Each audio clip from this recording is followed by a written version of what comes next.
1 Microsoft PowerPoint how to start course 3-তে আপনাকে আবারও স্বাগত।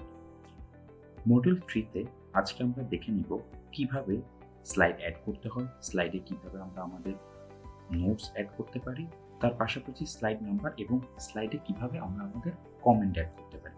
চলুন আর দেরি না করে শুরু করা যাক।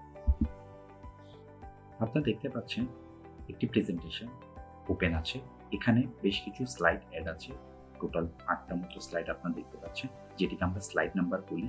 ঠিক প্রত্যেকটি স্লাইডে দেখবেন স্লাইডের পাশে একটি করে নাম্বার দেওয়া আছে, যেটিকে আমরা স্লাইড নাম্বার হিসেবে নোট রাখতে পারি।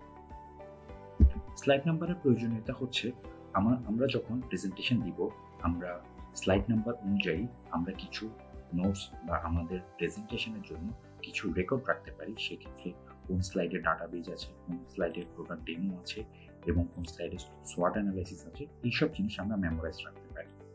সো এটি হচ্ছে স্লাইড নাম্বার। আপনি যদি কোনো একটি স্লাইড অ্যাড করতে চান, সাপোজ এই স্লাইড 1 নম্বর স্লাইডের পরে আপনি চাচ্ছেন আরেকটি স্লাইড অ্যাড করতে, সো আপনি রাইট বাটন ক্লিক করে নিউ স্লাইড ক্লিক করলে দেখতে পাবেন একটি স্লাইড ওপেন হয়ে যাবে। এবং আগে যেভাবে আমরা দেখিয়েছি মডিউলগুলোতে কিভাবে লেআউট চেঞ্জ করতে হয়, আপনি আপনার মন মতো লেআউটটি চেঞ্জ করে নিতে পারবেন। সো আপনি দেখতে পাচ্ছেন একের পরে একটি নতুন স্লাইড অ্যাড হয়ে গেছে এবং যথারীতিভাবে প্রত্যেকটা স্লাইডের নাম্বারিং অটোমেটিক্যালি সেটি চেঞ্জ হয়ে যাবে। আপনি যখন আপনার কোনো স্লাইডে কোনো নোটস রাখতে চান, সেক্ষেত্রে আপনি দেখতে পাবেন স্লাইডের নিচে এরকম একটি অপশন আছে। অনেক সময় এটি খুব নিচে থাকে, দেখা যায় না, আর মাউস থেকে যখন ঠিক এইভাবে নিচ থেকে উপরে পুল করবেন, তখন দেখতে পাবেন একটি ক্লিক টু অ্যাড নোটসের একটি বার আপনাকে সাজেস্ট করছে। এখানে আপনি আপনার মন মতো যে কোনো ধরনের নোটস আপনি রেকর্ডে রাখতে পারেন, যেটি শুধুমাত্র গ্রুপ প্রেজেন্টেশন অথবা আপনার প্রেজেন্টেশন যখন আপনি লং টার্ম ধরে প্রিপেয়ার করবেন, সেক্ষেত্রে ইম্পর্টেন্ট ডকুমেন্টসগুলো আপনি এখানে আপনার প্রেজেন্টেশন সম্পূর্ণ করার জন্য প্রয়োজন হতে পারে। সাপোজ এই স্লাইডে আমি একটি নাম্বার দিয়ে নোটস অ্যাড করছি। প্লিজ describe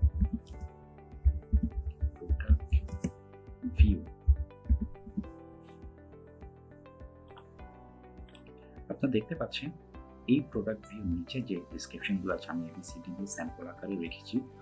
সো এই প্রেজেন্টেশনটি সম্পূর্ণ করতে আমি এখানে একটি নোটস অ্যাড করেছি, please describe product view. So আমি যখন এই প্রেজেন্টেশন নিয়ে পরবর্তীতে কাজ করব, আমি এই নোটসে দেখতে পাবো যে এই নোটসের মাধ্যমে এই স্লাইডটি সম্পূর্ণ হবে। ঠিক এইভাবে প্রত্যেকটি স্লাইডের নিচে আপনি নোটসের অপশন পাবেন। আপনি আপনার মন মতো করে এখানে আপনার স্লাইডে রিলেভেন্ট নোটস অ্যাড করে রাখতে পারবেন। এখন আমরা দেখে নিব কিভাবে স্লাইডে আপনি কমেন্ট অ্যাড করবেন। একটি স্লাইডে যখন আপনি থাকবেন, ঠিক নিচেই দেখবেন কমেন্ট একটি অপশন আপনাকে সাজেস্ট করছে। আপনি এখানে ক্লিক করুন, সাথে সাথে দেখবেন একটি কমেন্টের টুলবার আপনাকে ওপেন হয়েছে। আপনি নিউতে ক্লিক করবেন। আপনি এখানে আপনার গ্রুপের মেম্বার অথবা আপনার প্রেজেন্টেশনকে আপনি কাউকে যদি ইমেল অথবা অনলাইনের মাধ্যমে প্রেজেন্ট করতে চান বা সাবমিট করতে চান, সেক্ষেত্রে তার সুবিধার্থে বা আপনি কোনো একটা পয়েন্ট নিয়ে যদি আরও মোর ডিটেলস এই স্লাইড নিয়ে কমেন্ট রাখতে চান, সেক্ষেত্রে আপনি এখানে কমেন্ট অ্যাড করতে পারবেন। সাপোজ আমি এখানে লিখতে পারি, প্লিজ